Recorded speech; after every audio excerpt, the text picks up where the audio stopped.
যাত্রার মানে শুভ আরম্ভ অর্থাৎ গমন। রাজ্যের তথ্য সংস্কৃতি দপ্তর একটার পর একটা পুরনো সংস্কৃতি পুনরুদ্ধার করছে। টিভি ও মোবাইলের কারণে যাত্রার নাটক বর্তমান সময়ে আমরা ভুলতে বসেছি। তাই পুরনো সেই লোক সংস্কৃতি রয়েছে যেগুলিকে আমরা মুছতে দেব না। পূর্বতন সরকার এই সংস্কৃতির দিকে নজর দেয়নি।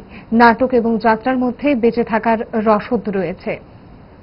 বুধবার ধর্মনগরে যাত্রা উৎসবে কথা বললেন মুখ্যমন্ত্রী প্রফেসর ডক্টর মানিক সাহা। বুধবার উত্তর ত্রিপুরা জেলার ধর্মনগরে বিবেকানন্দ সার্থ শতবার্ষিকী ভবনে রাজ্য স্তরে যাত্রা উৎসবের উদ্বোধন করেন মুখ্যমন্ত্রী ডক্টর মানিক সাহা। উদ্বোধনী অনুষ্ঠানে মুখ্যমন্ত্রী ছাড়া উপস্থিত ছিলেন বিধানসভার অধ্যক্ষ বিশ্ববন্ধু সেন, উত্তর ত্রিপুরার জেলা শাসক, তথ্য সংস্কৃতি দপ্তরের আধিকারিক সহ অন্যান্যরা। সেখানে আমি বলেছি যাত্রা মানে শুভারম্ভ অর্থাৎ গমন। এই যাত্রা এতদিন বাদে আবার শুরু হচ্ছে। আমাদের আইসিএ ডিপার্টমেন্টকে আমি ধন্যবাদ দেব, যেভাবে ওনারা একটার পর একটা আমাদের যে কৃষ্টি সংস্কৃতি সেইগুলোকে পুনরুদ্ধার করছেন সব জায়গায়। কিছুদিন আগে আমরা বসন্ত উৎসব করেছি আগরতলায়, খুবই সুন্দর। রবীন্দ্রনাথ ঠাকুরের পদাঙ্কোষণ করে আমরা সেই কাজটা কিন্তু করেছি। এবার হোলি এবং এই বসন্ত উৎসব বসন্তকালে আমরা সেটা মিলে এবং খুবই সাড়া পেয়েছি।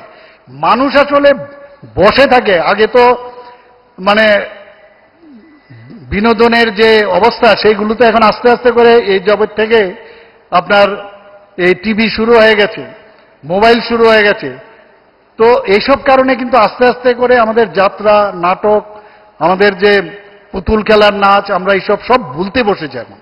সেইগুলো কিন্তু আমাদের পুরনো যে স্মৃতি, পুরনো যে কালচার, কোনো অবস্থায় আমরা ডিসিশন নিয়েছি সেগুলো আমরা মুছতে দেব না। আমরা এর আগের যে সরকার সেগুলো করেছে, ওরা এগুলোর দিকে কোনো দিন নজর দেয়নি।